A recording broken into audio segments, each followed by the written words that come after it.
India have announced their squads for the crucial White Ball Tour of England featuring 5 T20Is and 3 ODIs starting June 28th.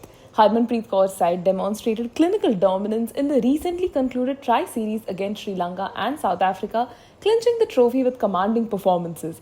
Despite a solitary blip against Sri Lanka in the round-robin phase, India showcased depth and emerging talent by handing out 5 debut caps during the series.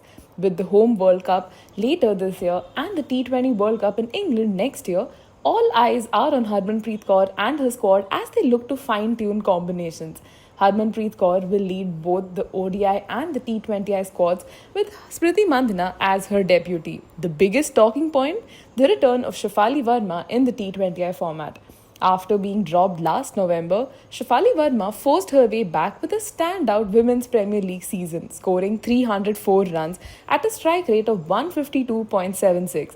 But she's not in the ODI squad. Now, is this a sign of India prioritizing Harleen Deol for the ODI role, or is it just a strategic move to ease Shafali back into international cricket as Pratika Rawal continues to dominate? Now let's address the injury list. Renuka Singh Thakur and Titash Sadhu all sidelined. India's pace arsenal looks rather lean without them, especially given Renuka's success in England in the past. Then there's Kashmi Gautam, another promising pacer who debuted in the tri-series against Sri Lanka but is now ruled out with injury. Her replacement, Kranti Gaud, impressed in the tri-series and the domestic circuit, including a stellar 4 for 25 in the senior women's one-day trophy for Madhya Pradesh. Now, Kranti Gaud, along with Saili Sadgare, the seam bowling all-rounder from Mumbai, will carry India's pace attack. But without the likes of Shikha Pandey or Pooja Vastrakar, is this pace unit experienced enough to thrive in England's conditions? Meanwhile, Sneh Rana makes her return to the T20I side for the first time since the 2023 T20 World Cup.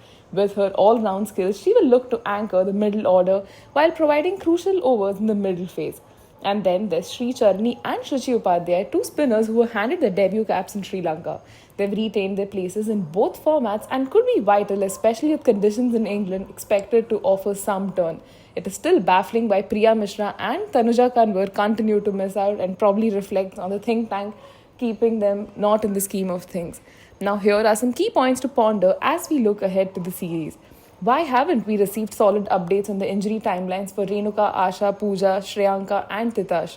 With the World Cup at home just around the corner, the clarity on their recovery status could actually be very crucial.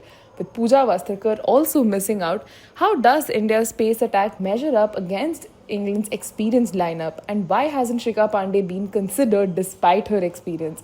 Is Shafali Verma's exclusion from the ODI squad a strategic move to just give Harleen Deol and Pratika Rawal more breathing time, or is it just simply a phased return for Shafali?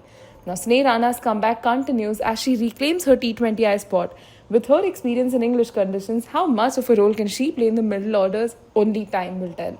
With just over a month to go before the first T20I, India's selection seemed to indicate a strategic push towards youth and experimentation. But with the ODI World Cup looming, can the squad deliver on the promise, or will the absence of key players cost them in England?